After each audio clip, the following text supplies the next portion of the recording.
Haji, media dakwah sunnah.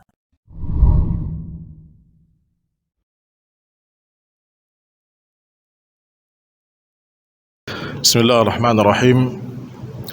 Assalamualaikum warahmatullahi wabarakatuh. Innal hamdalillah nahmaduhu wa nasta'inuhu wa nastaghfiruh wa nastahdihi wa na'udzu billahi min shururi anfusina wa min sayyiati a'malina. Man yahdihillahu fala mudilla lahu wa man yudlilhu fala hadiya lahu. Asyhadu an la ilaha illallah wahdahu la syarika lah wa asyhadu anna Muhammadan abduhu wa rasuluh sallallahu alaihi wa ala alihi wa sahbihi wa man tabi'ahum bi ihsanin ila yaumiddin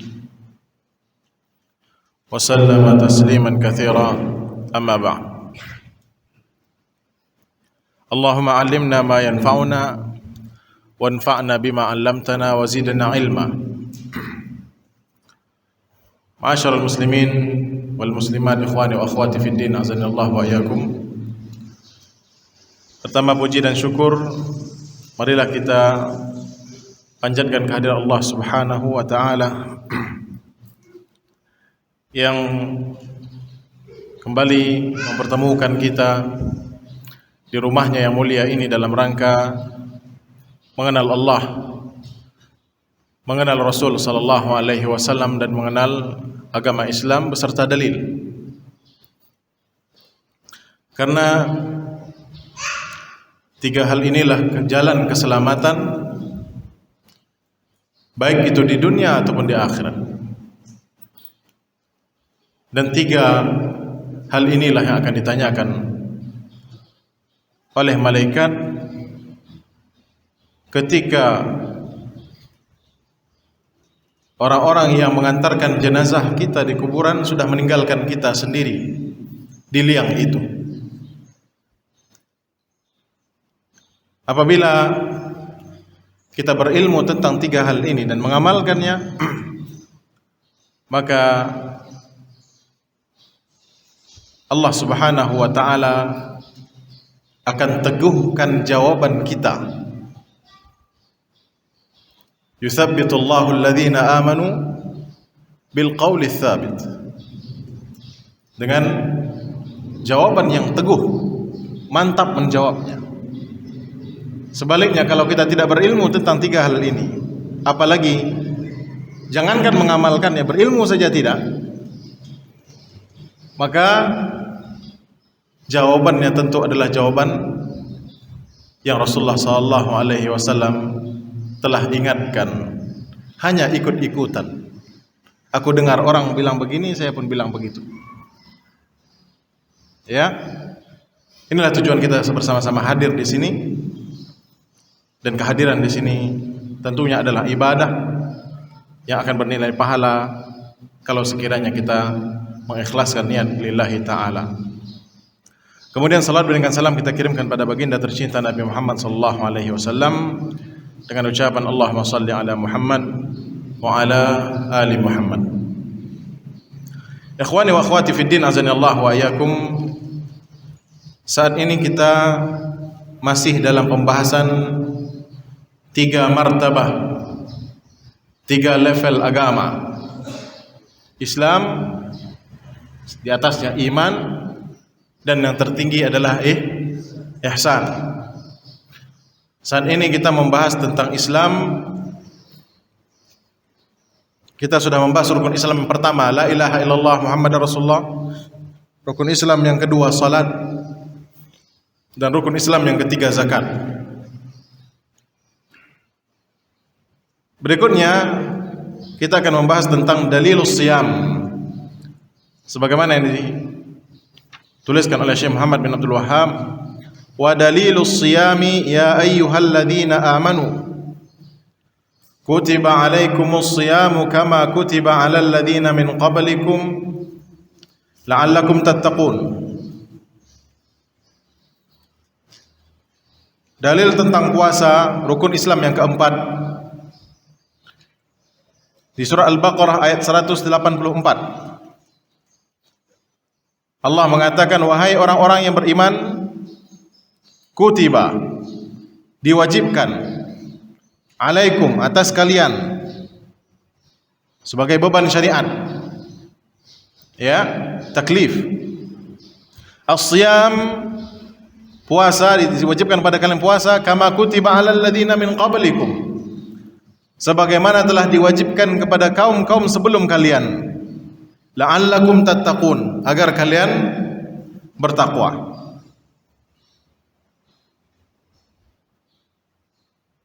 Puasa tidaklah diwajibkan kecuali atas orang yang beriman, seorang muslim. Maka syarat pertama agar puasanya diterima adalah seharusnya menjadi seorang muslim.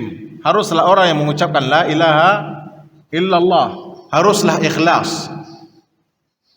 Dan kalimat ikhlas adalah la ilaha illallah. Adapun orang kafir, kalau dia berpuasa, tidak sah puasa mereka sampai mereka bersyahadat la ilaha illallah, mengucapkan kalimat ikhlas itu, wa anna Muhammadar Rasulullah. Maka selagi mereka berada di atas kekufuran, maka ibadah-ibadah apapun yang mereka lakukan tidak akan memberikan manfaat, baik itu puasa ataupun yang lain. Ya, oleh karena itu di dalam ayat ini Allah Subhanahu wa taala memanggil khusus untuk orang-orang yang beriman, alladzina amanu, ya ayyuhalladzina amanu, wahai orang-orang yang beriman. Karena perintah ini dan seruan ini tidak berlaku untuk orang yang tidak beriman. Karena orang berimanlah yang akan menjawab seruan Allah. Lalu pertanyaannya, kalau puasa tidak berlaku untuk orang kafir, apakah mereka bebas makan di siang hari Ramadan? Itu pertanyaannya. Jawabannya, mereka tetap berdosa tidak berpuasa. Kalau mereka berpuasa, tidak diterima. Jadi seluruh perintah Allah yang Allah perintahkan kepada seluruh manusia, kepada orang-orang yang beriman, juga berlaku kepada orang kafir sebenarnya. Tapi kalau mereka kerjakan, tidak diterima. Kalau mereka tidak kerjakan, maka mereka berdosa. Dosa meninggalkan sholat, dosa meninggalkan puasa, dosa dan seterusnya. Seluruh perintah ibadah yang Allah perintahkan, yang wajib, maka mereka berdosa atasnya. Ini bahaya menjadi orang kafir. Di luar dosa syiriknya, semua syariat Allah yang wajib kepada setiap seorang muslim berlaku untuk mereka, dan mereka dihitung atas dosa meninggalkan ibadah tersebut. Oleh karena itu, ini dalil, kata para ulama, mereka tidak boleh makan seenaknya di depan kaum muslimin. Apalagi kalau yang ikut makan adalah orang yang ngaku muslim pula, maka semakin besarlah dosanya. Ya. Lalu pertanyaannya, apakah tokonya harus tutup? Enggak. Itu dua hal pembahasan yang lain lagi. Itu udah lain cerita. Ya. Toko silahkan buka. Ya, toko silahkan buka. Yang dilarang makannya, bukan buka tokonya. Jual belinya silahkan, sah-sah saja. Seharusnya. Tapi kalau sekiranya pemerintah memandang dari sisi lain, punya kebijakan, memandang kebijakan, oh harus ditutup aja sekalian, ya itu kembali kepada pemerintah. Tapi secara syar'i, apakah boleh kedai tetap buka, rumah makan tetap buka? Boleh. Ya, di siang hari Ramadan. Karena yang dilarang adalah makannya, bukan jual beli makanannya. Ya, makan adalah cerita yang lain, dan jual beli lain cerita lagi. Ya. Oleh karena itu, puasa ini hanya sah apabila dilakukan oleh seorang mukmin, orang yang mengucapkan la ilaha illallah. Ya. Setelah kalau orang yang mengucapkan la ilaha illallah yang berpuasa baru diterima oleh Allah. Tapi kalau orang yang belum mengucapkan la ilaha illallah atau dia murtad sebelumnya dan dia harus kembali Islam lagi, mengamalkan puasa ini, ya, maka puasanya tidaklah diterima oleh Allah kecuali dari orang yang sudah mengucapkan la ilaha illallah. Karena panggilan itu untuk orang yang beriman.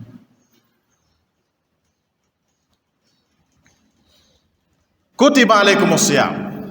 Kutiba, makna kutiba furida, diwajibkan. Oleh karena itu kitabun artinya wajib. Makna lain selain dia kumpulan tulisan, makna lainnya adalah kewajiban. Maka kitabut tauhid, kewajiban bertauhid. Makna lainnya. Ya. Oleh karena itu kitab Al-Quran adalah kewajiban-kewajiban kaum muslimin yang isinya adalah kewajiban syariat yang harus dilaksanakan oleh seorang muslim, pedomannya. Apa saja kewajiban-kewajiban? Kewajiban mengerjakan dan kewajiban meninggalkan. Keduanya.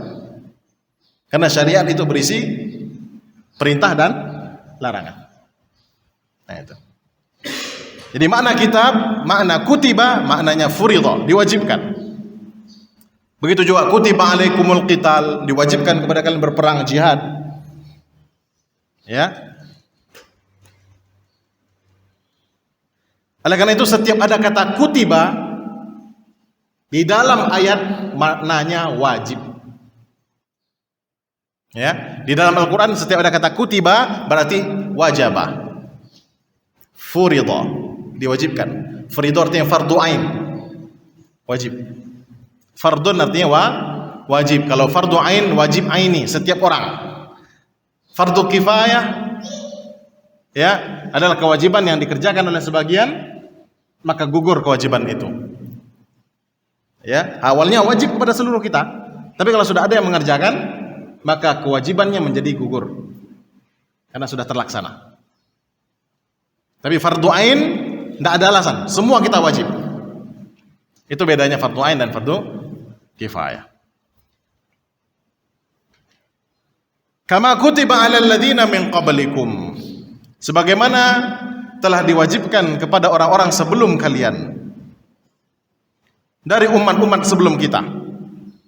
Ini dalil bahwasanya puasa bukanlah ibadah yang pertama kali untuk kaum muslimin. Tidak. Sebelumnya umat-umat sebelum kita sudah ada syariat puasa. Syariat puasa sudah ada sebelum kita. Hanya saja tata caranya berbeda. Puasanya Nabi Daud alaihi salam, puasa wajibnya, wajib sehari puasa, sehari libur. Sehari puasa, sehari buka, seumur hidup.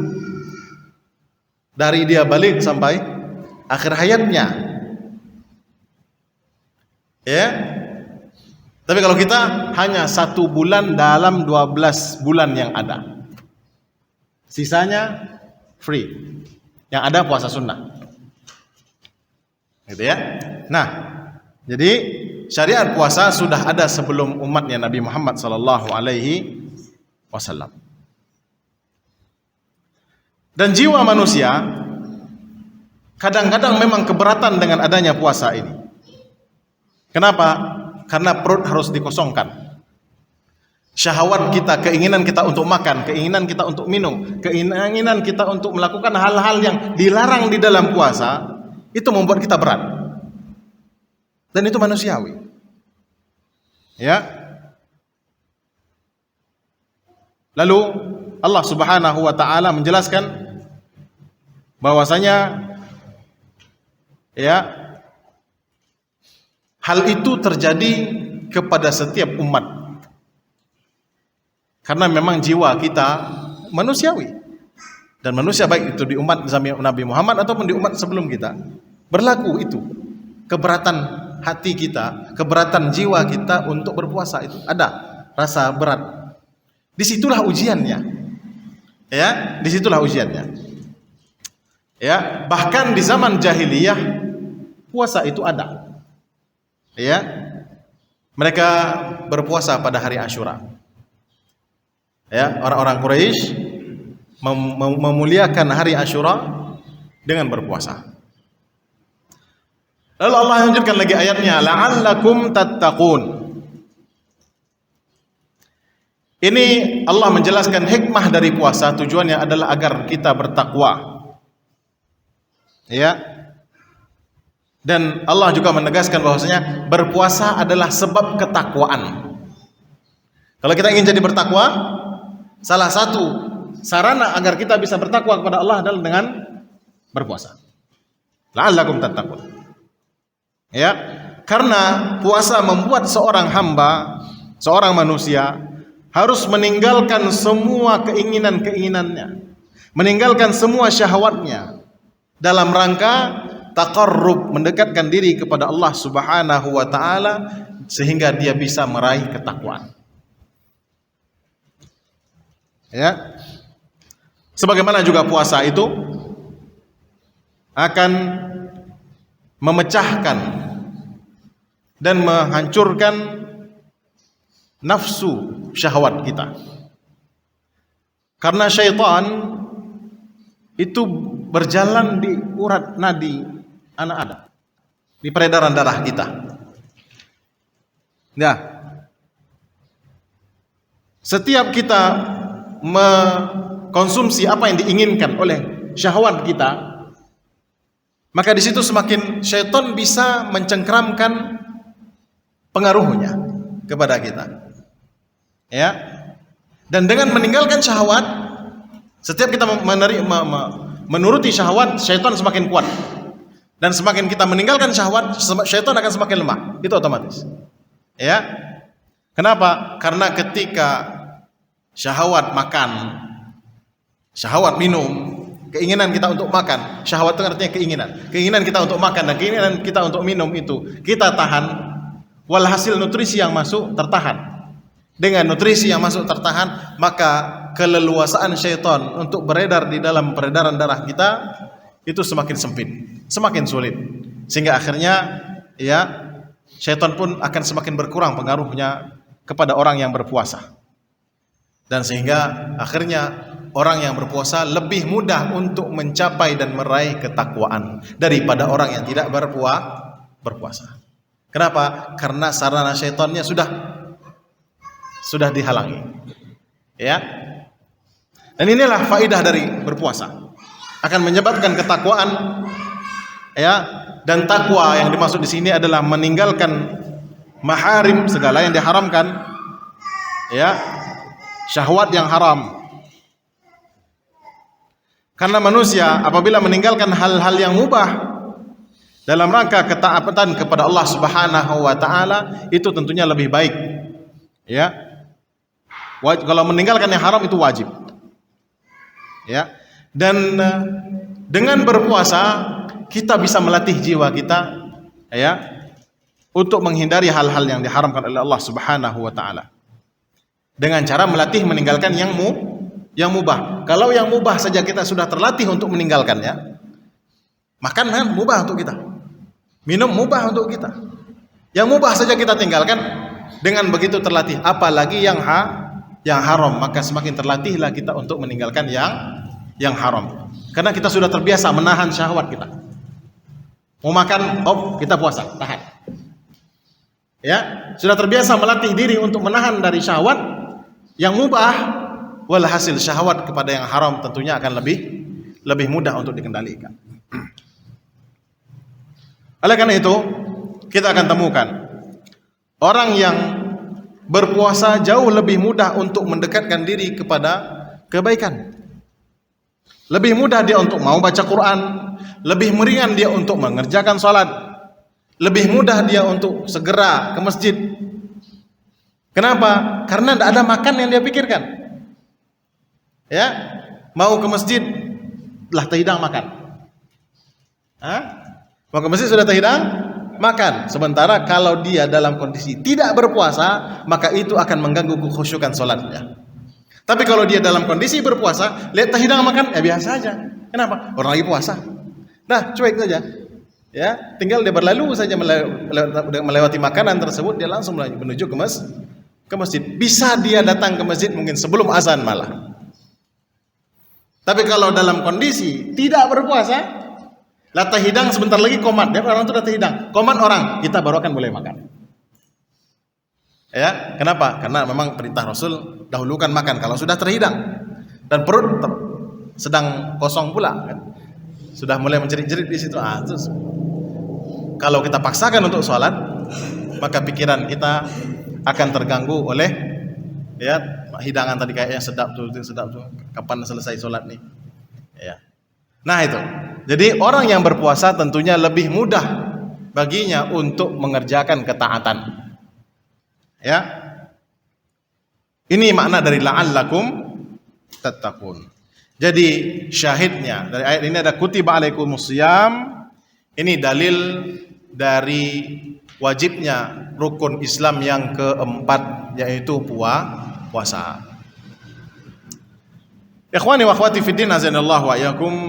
Rukun Islam yang berikutnya, yang terakhir adalah haji.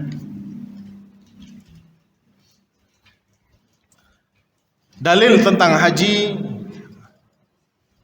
Allah Subhanahu wa taala berfirman, walillahi 'alan nasi hajjul bait man istata'a ilaihi sabila wa man kafara fa innallaha ghaniyyun 'anil 'alamin.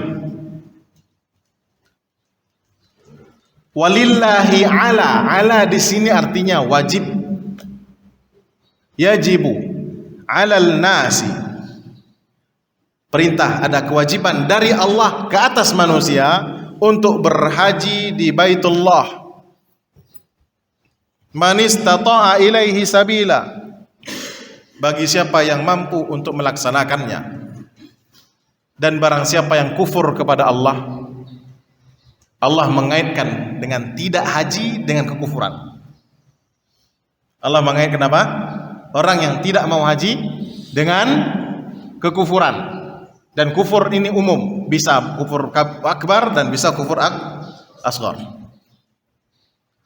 Nah, barang siapa yang kufur pada Allah, tidak mau dia haji, fa innallaha ghaniyyun 'anil 'alamin. Allah Maha Kaya dan tidak membutuhkan alam semesta. Allah tidak butuh pada makhluknya. Alamin, makhluk Allah. Selain Allah adalah alam. Ini di pembahasan di awal, ya, di awal usul salasah ini. Wa kullu syai'in wa kullu ma siwallahi alam. Segala sesuatu selain Allah adalah alam. Alamin berarti alam semesta, itu adalah semua yang selain Allah. Makhluk Allah semua. Allah tidak butuh kepada makhluknya, makhluknya lah yang butuh kepada Allah. Allah tidak butuh dengan haji kita. Ya, Allah tidak butuh sembelihan kita. Allah tidak butuh salat kita. Allah tidak butuh puasa kita. Allah tidak butuh ibadah kita semua. Bahkan kalau kita bersatu, manusia seluruhnya dari sejak zaman Nabi Adam sampai hari kiamat bersatu, plus jin juga bersatu untuk maksiat kepada Allah, tidak akan mengurangi kerajaan Allah, tidak akan mengurangi kekuasaan Allah. Allah tidak butuh ibadah kita. Ya, Allah tidak butuh ibadah kita. Allah suruh kita ibadah, tujuannya demi kebaikan kita kembali. Makanya puasa tadi la'allakum tattaqun, agar kalian bertakwa. Kalau kalian bertakwa, kalian akan menjadi beruntung. Kembali manfaat, faidahnya kembali kepada kita semua. Belum lagi adanya surga dan neraka yang Allah sudah siapkan untuk orang yang taat dan untuk orang yang tidak mau taat. Jadi faman kafara, barang siapa yang kufur terhadap haji ini, baik itu dengan cara malas-malasan, tidak mau melaksanakan karena bakhil, atau memang melawan syariat itu, mengingkari syariat haji, fa innallaha ghaniyyun 'anil 'alamin. Allah tidak butuh kepada kalian. Ya. Ma'asyiral muslimin rahimani wa rahimakumullah. Dulu orang-orang Yahudi di zaman Nabi SAW mengaku mereka muslim. Kami ini muslim. Ya. Dan mereka mengaku mereka di atas agama Abraham. Karena Nabi Ibrahim punya anak dua, Ishak dan Ismail. Dan Nabi Ishak melahirkan dari situ keturunan adalah Yakub, dan Nabi Yakub adalah Israel. Ya. Dan Bani Israel anak-anak 12 dari Nabi Yakub alaihi salam. Dari situlah di antara Nabi Musa, Nabi Sulaiman, Nabi Daud, Nabi Isa. Dan orang-orang Yahudi dari Bani Israel ini. Lalu mereka mengaku, ini kan agama bapak kami sudah muslim kok. Ini seperti orang yang mengatakan, janganlah dikafir-kafirkan mereka itu, kan mereka sama-sama agama samawi. Mereka nanti kan masuk surga juga, mereka kan berbuat kebaikan juga. Lebih kurang seperti itu deh. Ya, lebih kurang seperti itu ucapannya. Jadi mereka orang Yahudi ngaku-ngaku mereka muslim. Mereka mengaku di atas agama Nabi Ibrahim. Famtahanahumullah, lalu Allah pun menguji mereka dengan ayat ini. Dengan ayat ini, Allah mewajibkan kepada kalian haji ke Baitullah. Kalau memang kalian adalah seorang yang muslim, beneran muslim, fahajju, ayolah berhaji. Buktikan dengan haji. Ya. Karena Allah telah mewajibkan hajinya ke Baitul Muslimin, ke Baitullah. Ke bangunan, ke rumah yang dibangun oleh bapak kalian Ibrahim tadi. Ayo haji kalau benar ya. Ya. Tapi kalau kalian tidak mau berhaji atau kalian menolak untuk berhaji, maka ini adalah dalil tegas, bukti bahwasanya kalian bukanlah orang yang muslim. Kalian bukan orang muslim. Ya. Dan kalian tidaklah di atas agama Nabi Ibrahim. Karena kalau kalian ngaku di atas Nabi Ibrahim, beneran di atas agama Nabi Ibrahim, kalian tentunya mau untuk berhaji, kembali ke kampung halamannya Nabi Ibrahim, Nabi Ismail. Ya, buktikan dengan haji. Karena orang Yahudi di hati mereka hanya mengagungkan Baitul Maqdis, pun bukan Baitul Maqdisnya, tapi apa? Haikal Sulaiman yang mereka agungkan, Temple of Solomon itu yang mereka agungkan. Ya, padahal Baitullah, Ka'bah jauh lebih mulia. Kenapa? Karena yang membangunnya adalah bapaknya Nabi Sulaiman. Siapa? Nabi Ibrahim alaihissalam. Itu dari sisi sejarahnya. Dari sisi syar'inya, salat di Baitullah, Masjidil Haram 100.000. Di Baitul Maqdis 400. Ya. Nah itu dari baik dari sisi sejarah atau dari sisi dalil syar'inya. Jelas jauh lebih mulia Ka'bah. Ya. Oleh karena itu salah satu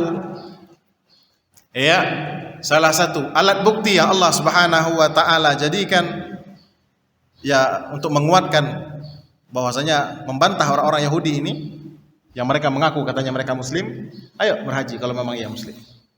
Kalau mereka tidak mau, ya itu buktinya mereka itu kan muslim. Walillahi ay hadza fardun wa haqqun wa wajibun lillahi 'alan nas. Walillah, milik Allah, Allah memberikan kewajiban atas manusia. Hajjun, haji secara bahasa maknanya al-qasdu, tujuan, bermaksud. Kata-kata maksudun, maksud, sudah bahasa Arab itu. Jadi kita al-qasdu bermaksud kita datang ke sana. Asal kata haji itu adalah maksud, bermaksud untuk ke sana. Ya itu sudah bahasa Arab. Karena dia dalam ilmu sharafnya isim maf'ul dari qasada yaqsudu, al-qasdu, maksudun, maksud kedatangan kita, tujuan kita kedatangan.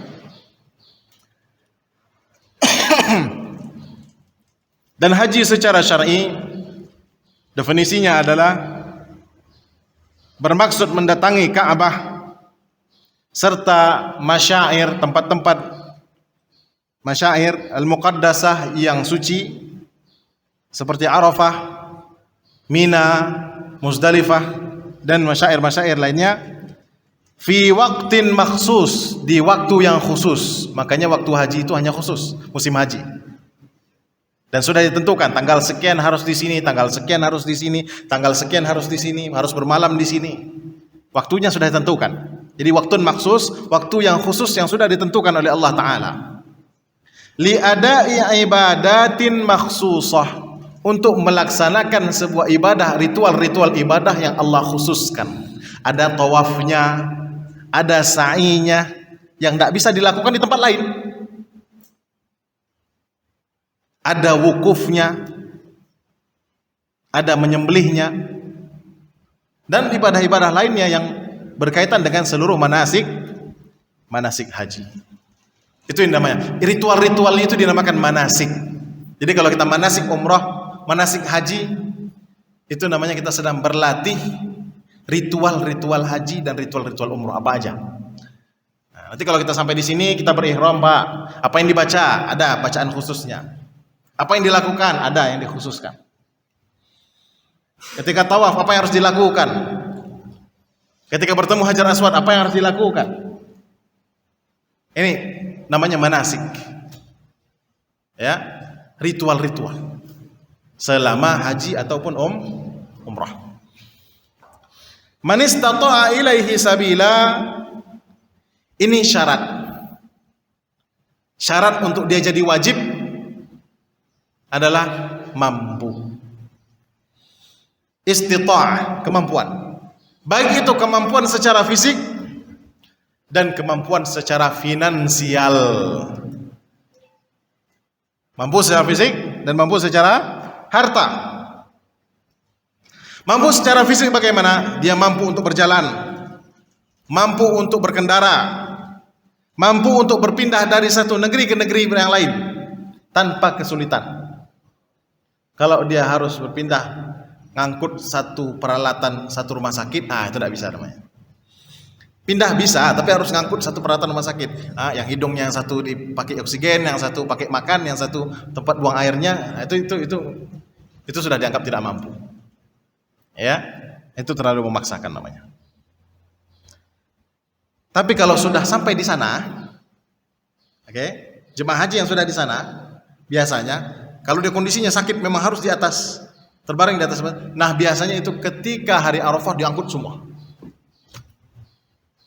Karena mereka sudah berangkat ke haji nih. Coba qadarullah kebetulan begitu sampai di tanah suci sakit yang membuat dia tidak bisa lagi berjalan. Itu biasanya orang pihak rumah sakitnya itu kalau dia masuk dalam list haji, oh ini orang berarti haji.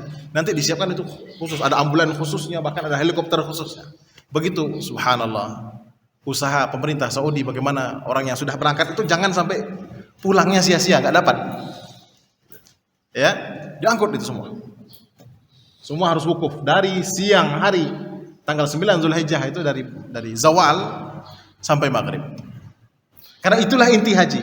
Yang lain agak minus-minus enggak apa-apa. Tapi itu tidak boleh. Ya, keluar kita dari batas sedikit saja sudah batal haji kita. Harus ngulang lagi sampai tahun depan. Subhanallah. Udah keluar biaya besar gara-gara keluar sedikit saja. Jadi makanya tuh oleh orang maktab itu betul-betul diawasin betul. Jangan sampai keluar dari situ, dari maktab itu. Ya. Nah, itu. Jadi man istata'a ilaihi sabila, harus ada kemampuan untuk bisa berpindah dari satu negeri ke negeri yang lain. Artinya dia harus bisa siap untuk safar. Ini badaniyah. Ya. Oleh karena itu orang yang sakit panjang atau orang yang sudah terlalu renta untuk berjalan kemana-mana, ini tentunya tidak masuk dalam kategori siap secara fisik, ikhwan. Karena terutama ini antara mukhayyam, campnya untuk orang Indonesia untuk sampai ke Jamarat itu jaraknya 4 kilo lebih. Jalan kaki, tidak ada kendaraannya. Memang fisik betul dituntut di situ. Dan tahun lalu saya baru berangkat, ya. Itu dengan kondisi yang yang sepi seperti itu saja, lelahnya subhanallah luar biasa. Karena perjalanan jauh. Apalagi sudahlah jauh perjalanan, harus berdesak-desakan. Kalau sekiranya nanti ya jemaah hajinya sudah pada kapasitas maksimumnya sekitar 2 juta jemaah haji, itu tidak bisa melihat depan kita, kaki kita tidak bisa kita lihat gitu dong. Padat seperti itu di Jamarat itu. Tentu lebih butuh fisik lebih kuat lagi. Ya, dan sedihnya ikhwan, mindsetnya kaum muslimin Indonesia baru sibuk berhaji ketika sudah umur 50, 60. Ketika dia masih muda, masih kuat, nanti ajalah. Itu ibadah nanti waktu tua. Padahal dia mampu secara finansial. Karena fisik sudah pasti dia masih kuat. Ya, menunda haji itu sangat tidak disarankan. Ya, karena ibadah haji adalah ibadah yang butuh fisik dan mental. Kalau cengeng-cengeng sebentar protes ke pemimpin kloter, itu kasihan pimpinan kloternya.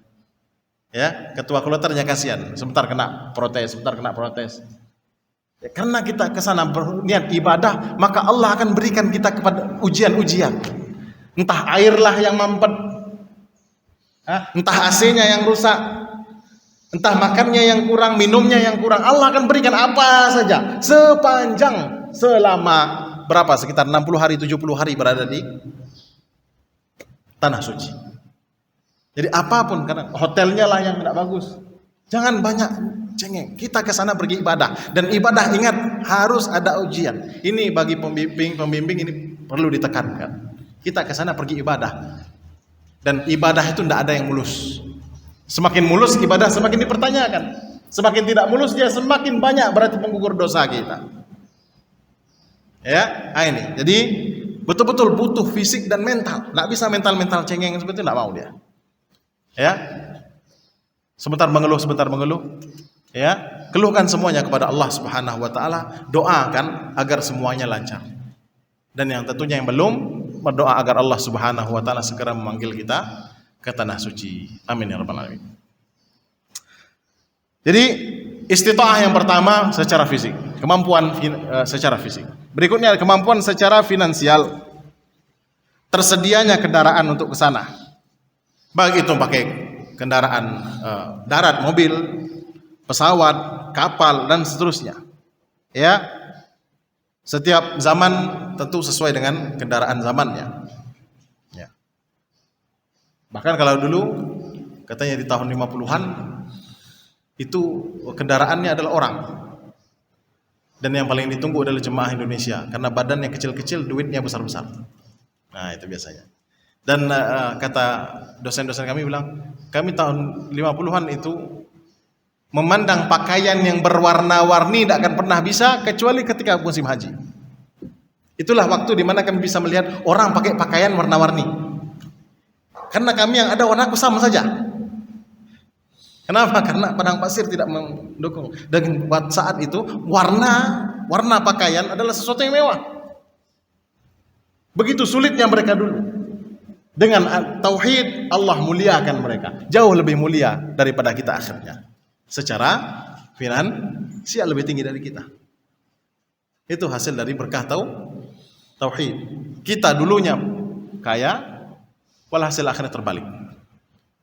Ya. Ala kulli hal, kembalilah kepada agama Allah Subhanahu Wa Taala. Niscaya Allah akan bukakan pintu rezeki dari langit dan bumi. Itu janji Allah Subhanahu Wa Taala. Nah, jadi tersedianya finansial, bekal. Bekal di sini ada dua yang harus disiapkan. Bekal untuk kita yang berangkat dan bekal untuk orang yang ditinggalkan. Berangkat si bapak atau suami membawa seluruh hartanya untuk anak istri di rumah, tidak ada yang tersisa. Mau makan apa? Masa mau serahkan kepada Allah Ta'ala? Kan tidak bagus. Serahkan kepada Allah Ta'ala saja. Nah, jadi bekal di sini, bekal untuk dia yang berangkat dan bekal untuk orang yang ditinggal. Ya, kalau sekiranya dia punya tanggungan nafkah, anak istrinya. Kalau dia punya tanggungan nafkah tambahan, orang tuanya, maka orang tuanya. Harus ada dana yang disediakan selama dia meninggalkan keluarganya. Berapa hari? 2 bulan kah? 2 bulan. Minimal belanja untuk 2 bulan harus sudah ditinggalkan. Standby. Apalagi kalau ya ini harinya hari Idul Adha, hari bergembira. Masa istri kita malah ya yang ditinggal di rumah malah kelaparan di hari bergembira. Ya, karena tidak ada bekal yang ditinggalkan. Nah, ini sungguh terlalu. Ya. Kemudian juga makna dari kemampuan secara finansial bebas hutang. Berangkat haji tapi hutang masih numpuk enggak. Apalagi berangkatnya pakai duit hutang. Talangan. Ribawi lagi, subhanallah. Lalu berharap doa hajinya mabrur. Bukankah Allah sudah mengatakan wa mat'amuhu haram wa mashrabuhu haram wa malbasuhu haram, lalu dia berdoa di langit di depan Ka'bah, ya Allah ya Allah ya Allah. Makanannya haram, minumannya haram, pakaiannya haram, hartanya semua dalam pundi-pundi rekeningnya haram. Cara dapatkan yang haram dari ribawi, dari ngerampas hak orang lain. Fa anna yustajabulah, depan Ka'bah pun Allah enggak akan mau. Dan doa yang dalam hadis ini hanya permisalan ibadah, artinya seluruh ibadahnya tidak diterima oleh Allah karena harta rezeki yang haram. Bahaya. Ya, jadi salah satunya adalah ba'da sadadid duyun, sudah hutangnya terlunasi semua. Karena kalau masih ada hutang berarti dia belum masuk kategori istata'a ilaihi sabila. Ya. Jangan dibalik. Pas dihubungi akhi, udah ada uangnya, afwan anda umroh dulu ya. Nah, ini keterlaluan ini. Afwan akhi ini. Ikhwan afwan akhi ini muskilah. Ya. Salah satu apa? Istata'a ilaihi sabila, kemampuan finansial adalah tidak ada lagi hutang. Apa hikmahnya? La qaddarullah. Wafat dia di tengah perjalanan. Harusnya matinya mulia jadi terhina karena hutang yang tidak dibayarkan. Itu salah satu hikmahnya. Ya. Jadi bebaskan dulu dari hutang. Ya. Lalu siapkan nafkah untuk orang yang ditinggalkan. Baru bismillah berangkat. Bekal untuk kita selama di perjalanan. Bismillah berangkat. Tapi kalau masih ada utang segeralah lunasi dulu baru. Kenapa? Ya, karena mau kewajiban melunasi hutang itu lebih besar dan lebih urgent daripada kewajiban haji. Karena kewajiban haji ada syaratnya, istata'a ilaihi sabila. Orang yang masih punya hutang tidak masuk kategori istata'a ilaihi sabila. Baik. Dari ikhwan, hutang mau besar mau kecil dia tetap hutang. Mau besar mau kecil dia tetap akan menyangkut, menahan roh kita untuk tidak bisa menghadap Allah Subhanahu wa ta'ala. Hutang tetaplah hutang. Ya. Wa man lam yastati, bagi yang tidak mampu, ya,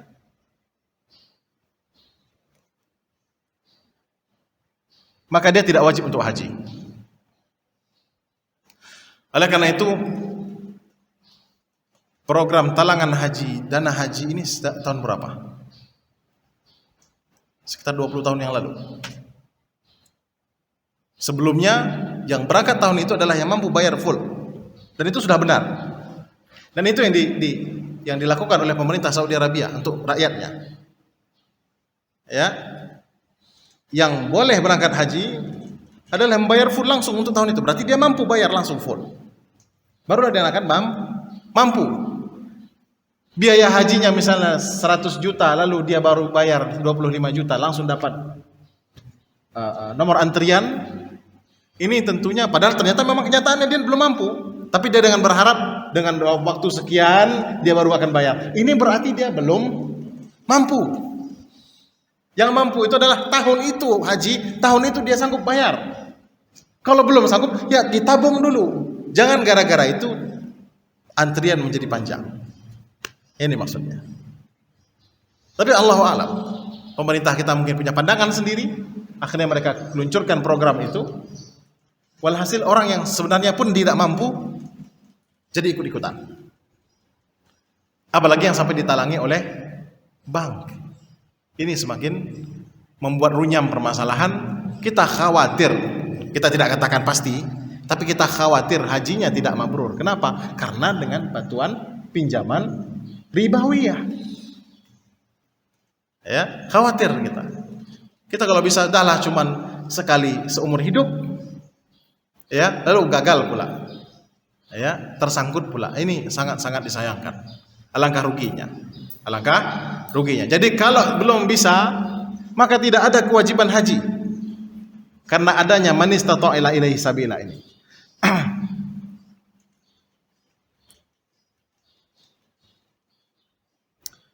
Masyaallah muslimin rahimani wa rahimakumullah.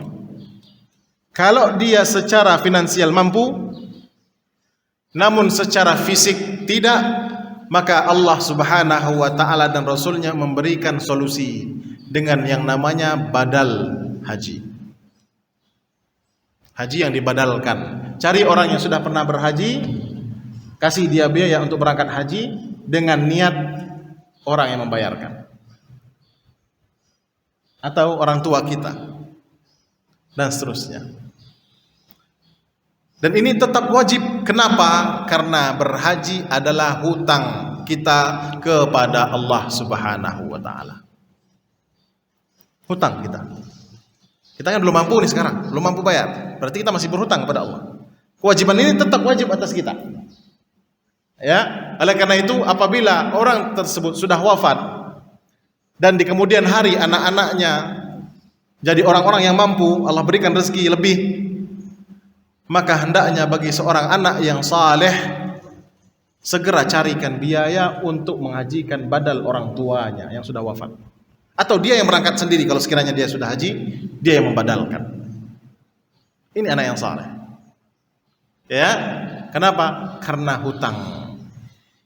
Karena hutang. Sebagaimana hutang puasa, qadha, maka itu seperti itu pula hutang haji. Ya, selagi kita belum mampu, belum wajib, tapi hutang itu tetap ada. Hutang kita kepada Allah Subhanahu wa taala. Masyaallah muslimin dan muslimat rahimani wa rahimakumullah.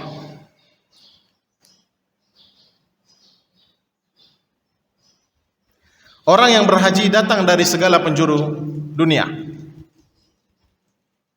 Ya. Dan butuh biaya besar. Menghadapi masalah-masalah yang sangat banyak. Dia akan menghadapi kesulitan-kesulitan. Ya, orang yang akan berhaji. Bahkan boleh jadi di perjalanan hajinya dia menghadapi bahaya-bahaya besar. Seperti yang di 2015 ribuan orang gugur di Mina. Padahal beberapa hari atau beberapa malam sebelumnya orang banyak yang gugur di Masjid Haram atau setelahnya, afwan. Ya, dengan runtuhnya keren pembangunan yang ada di Masjid Nabawi, memang murni kecelakaan qadarullah. Ya, sudah takdir Allah Subhanahu wa taala. Ya. Dan ini bagian dari ujian. Semakin banyak kita mendapatkan masalah demi masalah selama di haji, itu tandanya Allah semakin sayang kepada kita. Jangan diartikan yang lain. Ini berarti kerjaannya di Indonesia nih gimana nih? Nah, katanya Allah bukakan semuanya. Nah, enggak, ikhwan. Itu tandanya Allah tambah sayang kepada kita. Ya, sudut pandangnya diganti. Semakin banyak kesulitan, semakin banyak masalah yang kita hadapi selama kita di tanah suci, itu tandanya semakin banyak kesempatan kita untuk mendapatkan ampunan dosa dari Allah Subhanahu wa taala. Dibawa seperti itu. Jadi enggak akan jadi beban. Tapi kalau kita dianggap jadi beban, berarti itu tanda dosa kita. Ya, jangan. Jadi semakin beban kita dan akan semakin kelelahan. Begitu kita kelelahan, walhasil ibadah kita tidak lagi khusyuk, tidak lagi tenang. Padahal kita ingin tenang beribadah. Ya. Kemudian di antara bentuk rahmat Allah Subhanahu wa taala, Allah jadikan syariat haji itu kewajibannya hanya 1 kali seumur hidup. Yang hajinya lebih dari 1 kali, maka hajinya haji sunnah. Dan juga bagian dari rahmat Allah, kasih sayang Allah kepada kita kaum muslimin, hajinya hanya, ya, Allah tidak mewajibkan setiap tahun. Setiap tahun harus haji, tidak ada. Sekali haji sudah cukup. Berbeda dengan kurban. Kurban disunnahkan setiap tahun. Karena ada keyakinan terkhusus. Saya juga baru tahu di kemudian hari. Ada keyakinan di orang kampung ibu saya di Sungai Tohor, daerah Selat Panjang. Anda tahu mungkin di sini juga seperti itu keyakinannya. Yang namanya berkorban itu cukup sekali seumur hidup sebagaimana haji katanya. Kayaknya seperti itu. Walhasil berat sekali mereka untuk berkorban. Kalau sudah pernah, saya sudah pernah korban. Kapan? Tahun 90 sekian katanya. Ya? Berarti mungkin di mindset masyarakat berkorban itu seperti haji, cukup sekali seumur hidup. Enggak, ya? Akikah iya. Akikah cukup sekali ketika anak berumur 7 hari. Tapi kalau kurban Idul Adha setiap tahun, keluarkan. Kalau memang kita ada rezeki lebih, berikan. Ya. Nah ini kebalikan dari haji. Ya, karena kebetulan ini hanya sekali seumur hidup, maka saya teringat juga ada orang yang menganggap kurban sekali seumur hidup. Ya, Rasulullah sallallahu alaihi wasallam bersabda, "Innallaha farada 'alaikumul hajja fahajju." Allah mewajibkan kepada kalian berhaji, maka berhajilah kalian semua. Qala al-Aqra' bin Habis. Lalu ada sahabat yang bernama Aqra' bin Habis. Karena hirs, karena semangatnya untuk beramal saleh, dia pun bertanya kepada Rasul sallallahu alaihi wasallam, "Akulla sanatin ya Rasulullah?" Apakah kewajiban ini setiap tahun wahai Rasulullah? Fasakata anhu. Rasulullah pun mendiamkannya. Thumma a'ada su'al, lalu dia tanya lagi. Akulla sanah ya Rasulullah? Apakah tiap tahun kewajiban itu ya Rasulullah? Rasulullah diamkan lagi. Lalu Rasulullah berpaling. Thumma a'ada, ulang lagi. Apa kata Rasulullah sallallahu alaihi wasallam? Lau qultu na'am. Kalau tadi pertanyaan tadi yang saya jawab iya, la wajabat lamastata'tum. Maka akan jadi wajib tiap tahun dan kalian tidak akan mampu melaksanakan. Al-hajju marratan wahidah fama zada fahuwa tatawwu. Haji itu cukup 1 kali seumur hidup. Kalau lebih yaitu berarti hajinya haji sunnah. Haji sunnah. Dan ini merupakan dari kasih sayang Allah Subhanahu wa taala, kasih sayang Nabi Muhammad sallallahu alaihi wasallam kepada umatnya. Dan sering banyak pertanyaan itu dianulir oleh Nabi karena khawatir kalau itu dijawab akan memberatkan. Bahkan ada amalan-amalan yang ditinggalkan oleh Rasulullah sallallahu alaihi wasallam sengaja supaya apa? Karena khawatir itu akan diwajibkan oleh Allah Subhanahu wa taala. Biasanya kalau amalan itu sudah sering dilakukan terus menerus, maka tidak lama kemudian muncul kewajiban. Makanya Rasulullah kalau tidak ingin sesuatu tersebut jadi wajib, diantaranya siwak. Kalau sekiranya bukan khawatir menyusahkan umatku, la amartuhum bisiwaki min kulli shalah. Setiap salat harus gosok gigi, harus siwak. Kalau gitu kan repot kita. Ya, kalau kebetulan lagi nggak pegang gosok gigi. Ya. Jadi banyak syariat-syariat itu yang Nabi SAW sangat berhati-hati jangan sampai memberatkan umatnya. Dan ini adalah akhlak seorang da'i. Berusaha bagaimana supaya masyarakat jangan sampai terbebani. Bukan berarti menyingkirkan syariat, nah. Bukan mempreteli syariat, tidak. Bagaimana jangan sampai ketika umat itu mau menjalankan syariat beban akhirnya nggak jadi. Ini namanya hikmah dalam berdakwah. Pelan-pelan sampaikan. Ya, nah ini Rasulullah SAW. Antara juga ada salat tarawih. Salat tarawih itu pernah Rasulullah lakukan 3 malam berjemaah. Terus Rasulullah di hari keempat orang dah ngumpul satu masjid, beliau ngilang. Beliau salat di rumahnya, tidak muncul di masjid. Orang dah nungguin, mau nunggu beliau jadi imam. sampai subuh. Ada sebagian sahabat yang tetap nunggu, ada sebagian sahabat yang udahlah mulai sholat sendiri. Lalu setelah sholat subuh Rasulullah SAW naik mimbar. Kata Rasulullah, aku tahu kalian ngumpul di sini semua tadi malam, tapi sekarang ini adalah masa-masa tasyri', masa-masa pensyariatan. Khawatir kalau itu dirutin dilakukan akan turun perintah untuk mewajibkan sholat tarawih wajib berjamaah sebagaimana isya, dan ini tentunya akan memberatkan. Ya, jadi hukum asal sholat tarawih sendiri-sendiri, namun dengan berjamaah itu menjadi sunnah. Masyaallah muslimin rahimani wa rahimakumullah. Lanjut ayatnya, waman kafara fa innallaha ghaniyun 'anil 'alamin. Barang siapa yang kufur terhadap syariat haji ini, maka Allah tidak butuh kepada hambanya. Ini dalil bahwasanya barang siapa yang enggan untuk berhaji, imtana, tidak mau berhaji, dan dia mampu, padahal dia mampu untuk haji tapi dia tidak mau berhaji, maka dia yang jadi kafir.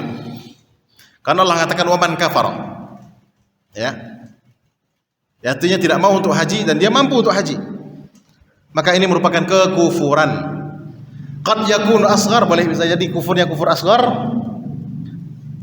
dan orang yang meninggalkannya karena jahid, karena ingin memberontak terhadap syariat ini, ingin membantah atau mengingkari syariat haji, maka jadinya kufurnya kufur akbar. Karena salah satu syarat la ilaha illallah adalah al-inqiyad, berpegang teguh, al-qabul, menerima, ya, tanpa juhud, tanpa menolak syariat. Tapi kalau dia jahid, menolak syariat haji, maka kufurnya menjadi kufur akbar. Tapi kalau cuma karena bakhil atau karena malas, maka masuknya kufur asghar.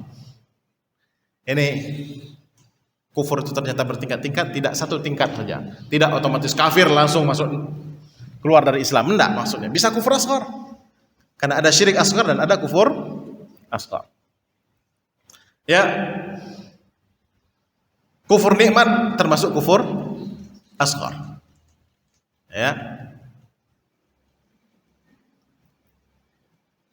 Lalu orang yang tetap mengakui kewajiban berhaji, tapi dia tidak mau berhaji karena malas, sebagaimana kita sampaikan tadi, maka ini masuknya ke dalam kufur asghar.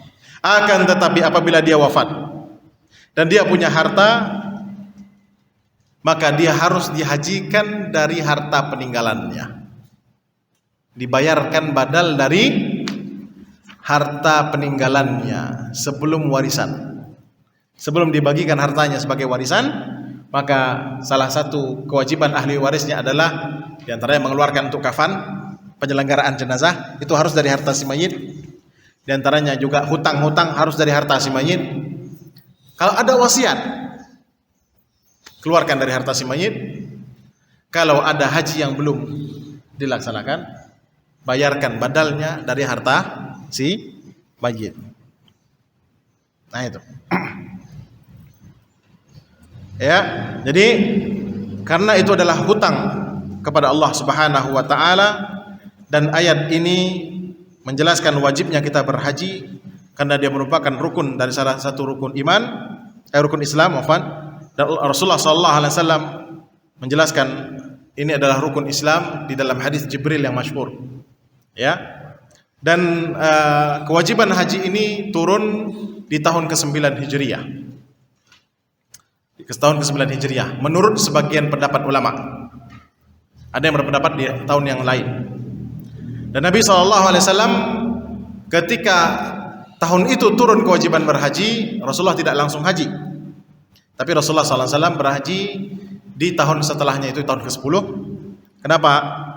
Ya, karena Rasulullah SAW mengutus Ali bin Abi Thalib untuk berkeliling, ya, mengajak manusia untuk ala yahujju ba'da hadzal am musyrik, ya, agar tidak ada lagi orang musyrik yang berhaji, karena orang musyrik berhaji.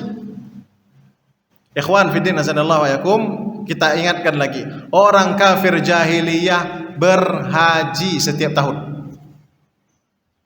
Kalau nggak karena orang musyrik ini berhaji, nggak akan datang Abraha ngirim pasukan. Nggak akan mungkin Abraha membangun gereja Qulais. Kenapa dia bangun Qulais? Agar mengalihkan hajinya orang Arab yang ketika itu belum muslim, agar dari kota Mekah menuju ke San'a, ke gerejanya dia. Tapi itu membuat tersinggung suku-suku yang ada, suku-suku Arab. Akhirnya mereka lakukan lempari kotoran, mereka bakar dan runtuh. Itu yang membuat marah dan ngamuk Abraha. Lalu dia kirim 20.000 pasukan beserta 1.000 pasukan gajah. Dan orang-orang Arab berusaha menghalangi di tengah jalan. Bukan tanpa perlawanan, dilawan.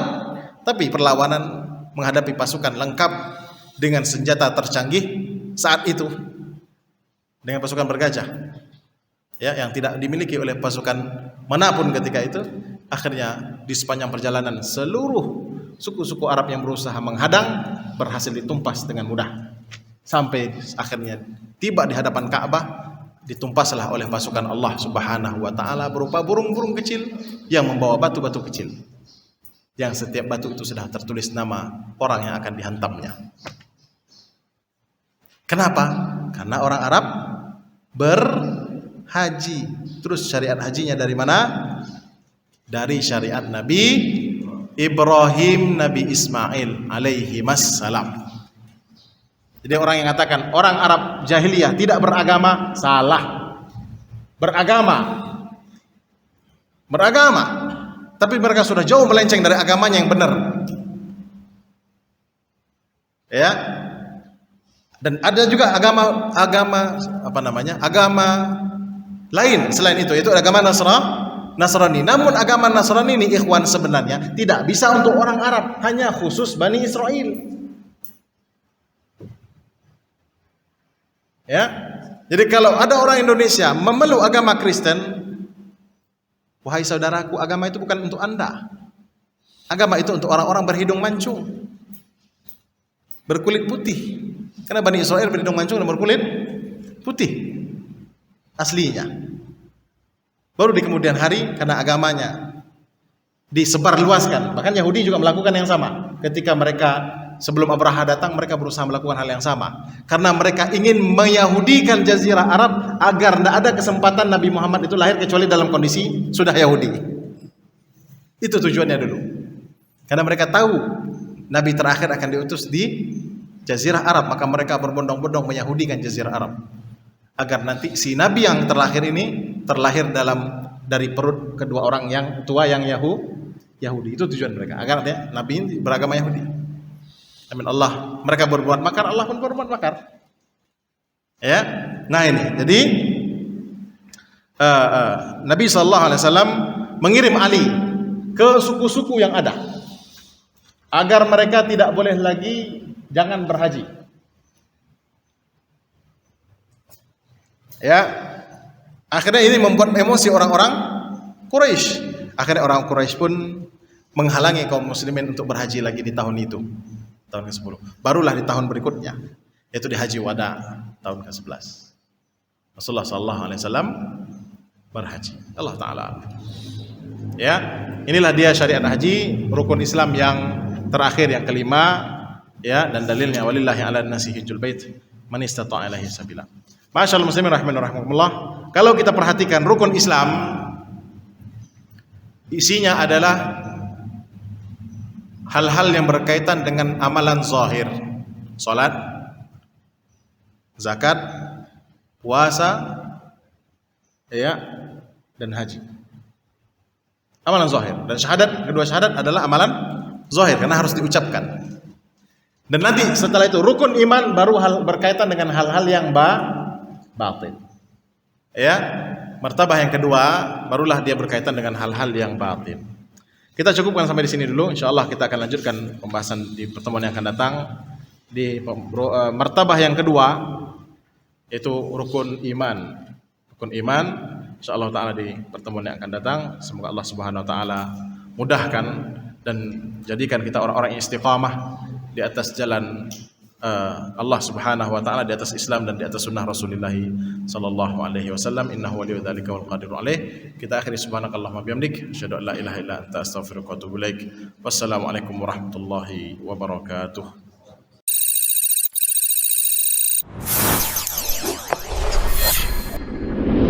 Bengkalis Mengaji, media dakwah sunnah.